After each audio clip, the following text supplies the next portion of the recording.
Hello, everyone, and welcome back to the Blues Focus podcast. Today, I'm joined with Patch from the 3Ps in a podcast. How are you doing, mate?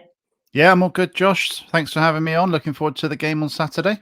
Yeah, that's good. So we're going to be going through the Bristol City game that, as you say, is taking place on Saturday. I'm going to be there. Are you going to be there, Patch? Absolutely.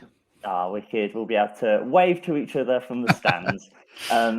But yeah, we were just talking before we started about how the two teams have had identical starts of pre-season. So started off with 1-1 draws and then 1-0 last week. So how are you feeling about your start to the season? Yeah, it was a bit of a shame the Preston game because we really didn't get going. It wasn't that typical season opener at home with glorious sunshine, free flowing football. I don't know about you guys, but I make notes on what happens in the minutes for the podcast, and literally I had like one thing written down in the whole first half. So that was a bit of a shame, that start. But we got the goal just after half time. Preston came back into it, and it was 1-1. And then obviously going to Millwall on Saturday, dominating, in my opinion, and then getting that just deserved goal at the end by Matty James to win 1-0.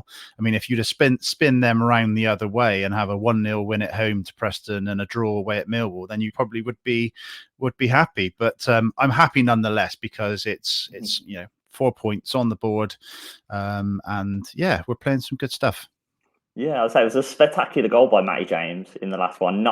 He's what is he, like 36 or something like that? So to be scoring off a bicycle kick like that, I don't think he's that old actually. I think he's a bit younger than that as I rapidly look now on Twitter. But he's putting some really good performances. He's 32. There you go. So he's still got legs left, and a really important player for us. He was captain for the game on Saturday as well, and he scored the last goal he scored. He scored 2 goals for us. We're both in added time, but to people who didn't watch the game would think that was a bit of a smash and grab, but it absolutely wasn't. We were knocking on the door for large parts of the second half, came close a few times, shot from Matty James, shot from Anis Mehmeti, Sam Bell heading wide. But yeah, it was just deserved, and what a finish. What a finish. And also what a moment as well in the away end. I don't know if you've seen the footage, but limbs to say the least.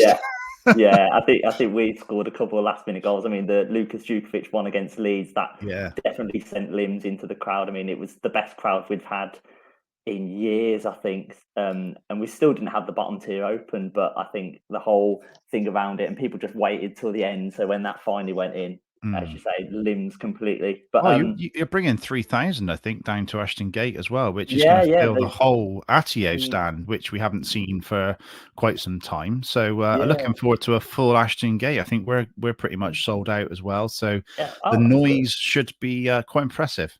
Yeah, it should be good. I mean, we usually do quite well at Bristol. I know those tickets usually go quite well. I mean, it's not too far, just down the motorway. So I know a lot of people like to go to it. So, but they don't always offer the bottom sort of section of the Atio stand, and sometimes even they cut off one section as well. So hopefully everyone behaves themselves. Yeah, hopefully. But obviously, like going into the season, I would say we've both had quite good starts to the season. But what were your expectations for this season? I mean, from my point of view, I think both teams are kind of in the same situation, as in, I don't think relegation is going to be on the cards this season, but I think it's more just trying to move up the table. So what are your expectations? Well, we are both quite cemented in the Championship, aren't we? And it's trying to get that cement out from under our feet and go up is obviously always the goal. My expectations at the start of the season are to finish around 10th, 11th, 12th, in the top half. Progress. We want to see progress, but we want to see us challenging for the playoffs. I think, it's a bit aspirational to say top 2. So fighting for those playoff positions, it's a hell of a league, as it always is, but this season in particular is a hell of a league. But if Bristol City fans just want to see progress, they don't want to see us finishing a couple of places higher than last season. Top 10 and fighting for the playoffs is what we want, and I think we've got the squad to deliver that. So I'm hopeful that we can achieve that, and by picking up and putting in good performances at home and picking up points away, we just hope that we can stay relatively injury free. We've already got a few big injuries in Tommy Conway, who everyone thought and still thinks probably is going to be our top goal scorer this season. But we have got others that can come in and do a job also. Andy Vyman's out injured, hopefully back soon. And our signing from Aberdeen, who we're expecting a lot of good things from, Ross McCrory, is out as well at the moment with a bacterial infection. So hopefully that doesn't get any more serious, but he's going to come into the squad. And it is a squad. We've spoken about the podcast. I know you listened to the Millwall one about having starters and finishers, and both can switch around the other way. So, that's it's exciting times at the moment at Bristol City, I'd say. Yeah, I'd say just like the Blues, to be fair. I think this is the first season in a while where we've actually got a squad, and we're getting later in the game, and it's a case of we've actually got people that can come on and change the game, like Miyoshi, for example. Jordan James is another youngster coming through our ranks who's done really well pre-season and come on. So I think, both teams are looking at not just cementing ourselves now in the Championship. I think Blues are the team to be in the Championship the longest time now out of all of the teams. So I think we're definitely, with the new owners, looking to push up the table and really progress. We must be, I don't know the stats, but we must be just behind you on that. Yeah, I was going to say, you've been in for a while as well, to be fair. Yeah. To be fair to you. But just talking about like the squad and things like that, I'm going to have to talk about Alex Scott, because I think we kind of know how you're feeling in terms of when we had Jude Bellingham going. So how do you feel about him going, and how that might affect the squad going forward?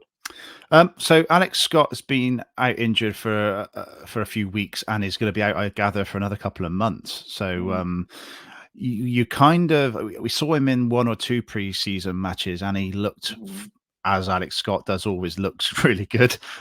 He seemed to be playing a little bit further forward, hit the bar a few times.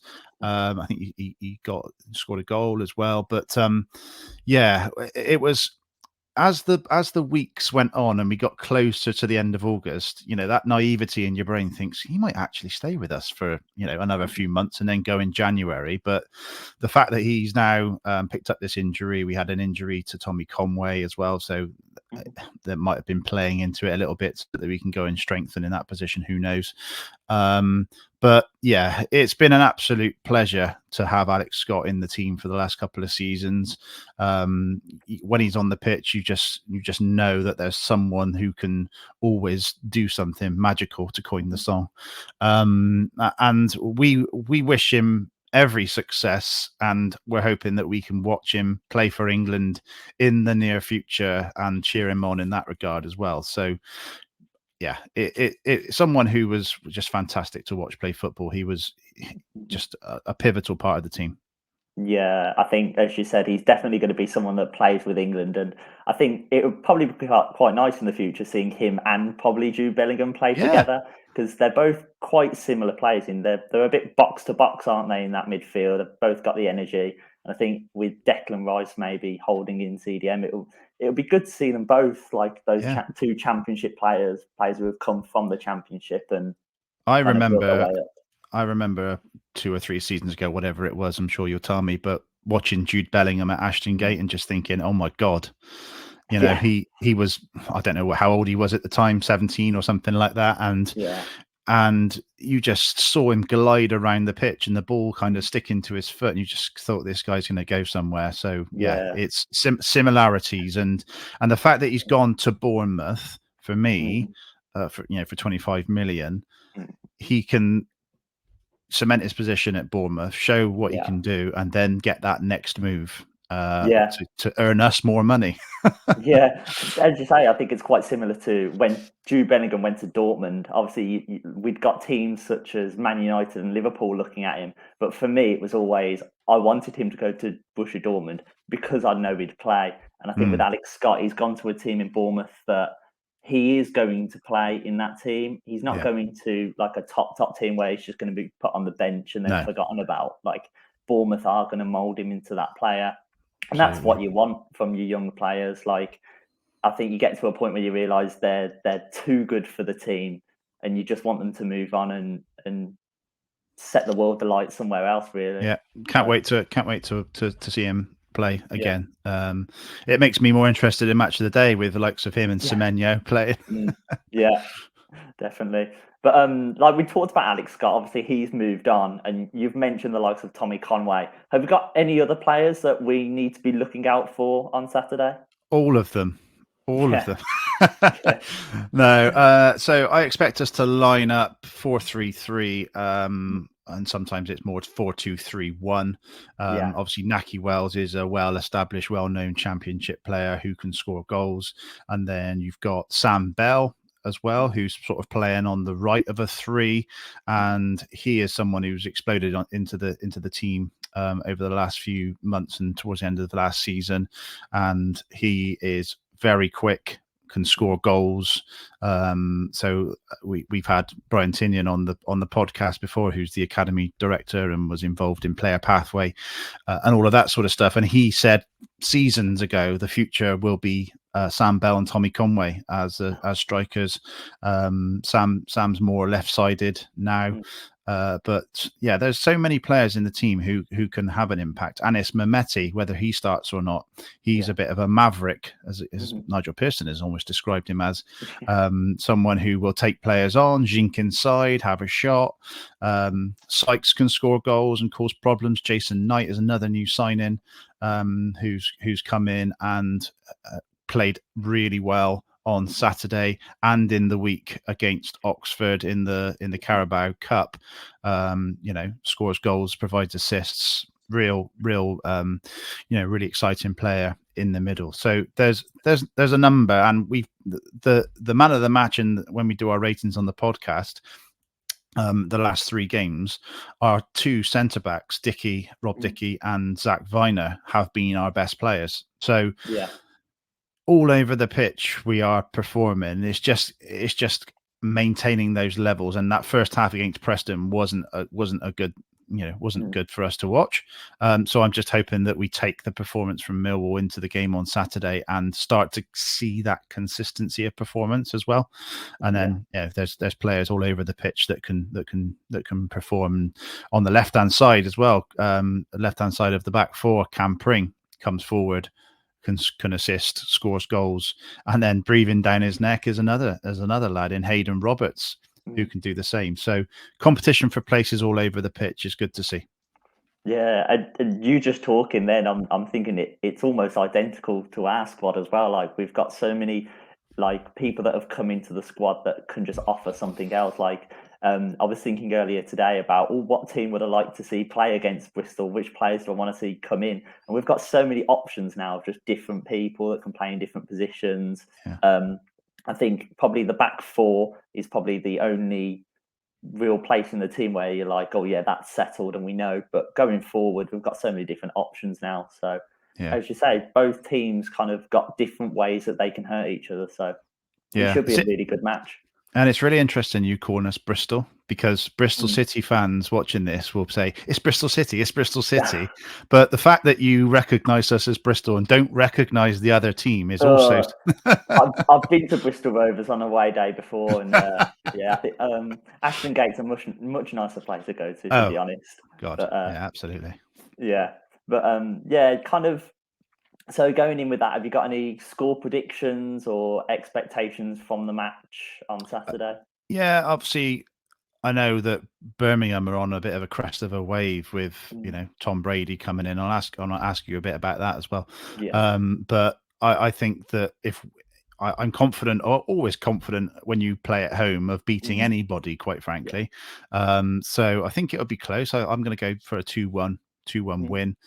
Hoping that we go 2-up and you get a consolation goal. yeah, But yeah, we've got to be positive. We've got those mhm, players on the bench who can come on and change the game if we need it to. So this game will not be over until the 99th minute. mm.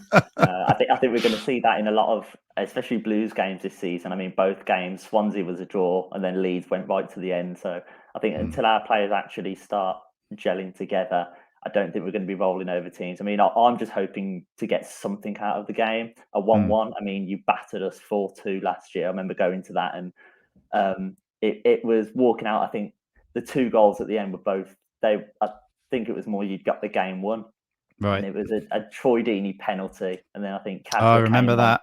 and just Yeah, kind of didn't Deeney give it large over in the corner as yeah, well? gave it large and then did nothing for the rest of the game. But yeah, and then like Cadra came on and it was more of a consolation goal at that point. So I'm hoping for a bit more of a fight from our lads on Saturday. Yeah.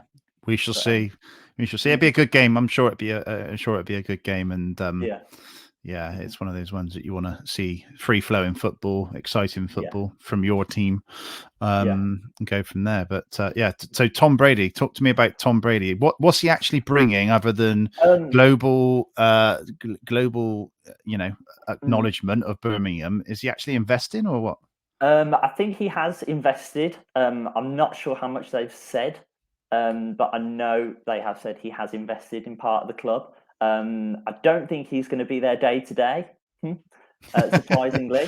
I would be surprised if we saw him again before Christmas at the Blues, to be honest. But obviously he's got other things in the States. That's where he lives. But he has said he wants to be involved.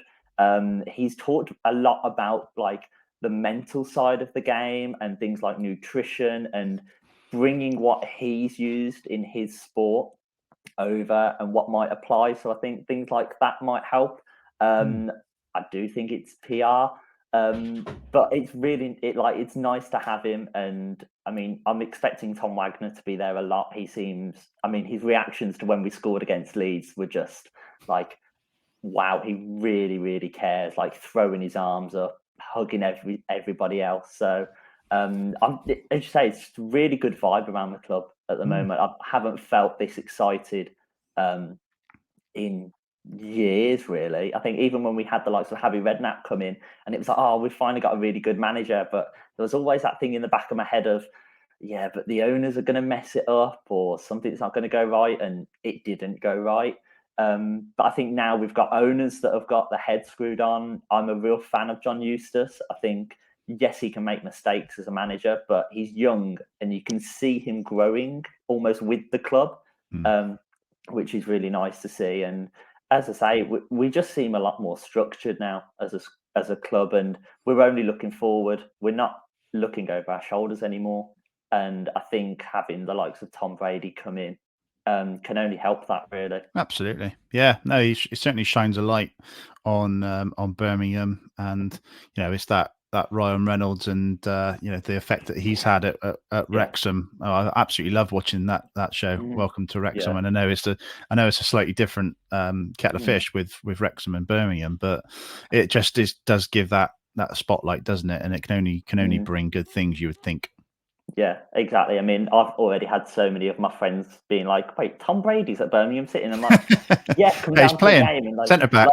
Yeah, just that's just got them interested, and like they've like sent me stuff as well, like about things going on at the Blues that like before I've been able to see it as well, and it's like, so you are starting to get invested in it now, and I mean that can only be good with the ground opening back up now. We just want as many fans as we can. I mean, obviously it was a sellout for Leeds. I think our next game's a sellout against Plymouth as well, which is really good to see. So as long as we can keep going, then that's all we can ask for, really. Awesome. But, sounds good. Super. But yeah, thank you very much for coming on the pod, or the video, should I say? Yeah, whatever this is. Yeah. Yeah, hopefully we get to see each other on Saturday. We'll be waving from the Lansdowne stand at you. Yeah, giving you that special football wave. Yeah. Oh, yeah. I think I know the one you mean. But, yeah. So just before we finish, do you want to shout out any of your socials and things like that? So any Bristol City content that you want from us, so at 3PIAPC on Twitter as our main route for social media. And so we've got 3 shows. We've got the original show. It started about 8 years ago now, and that is anything goes. We can have just 3 guys chatting about anything relevant at the time, and we can have celebrity guests. We had Jeff Stelling on a few years ago, for example. Brilliant. So you never know who's going to show up on our regular show. Dom Jolly as well from Trigger Happy TV for those old enough to remember that. So that's our regular show, and then we've got 2 other shows which are both Bristol City related. So Robin's Review, where we review every game, and Robin's Reunited, where I get 2 ex Bristol City players back together to talk about their time at Bristol City, where they are now, all of that sort of stuff, and some really good banter between the 2 players as well. I often try and pick players that played together or really get close. So they bring some really interesting stories out about nights out and beyond. So yeah, a couple of shows for Bristol City fans. So just subscribe. We're on all good podcast providers. All right, super. Thank you very much for coming on to the video, and good luck on Saturday. Yeah, good luck, mate. Take care. See ya.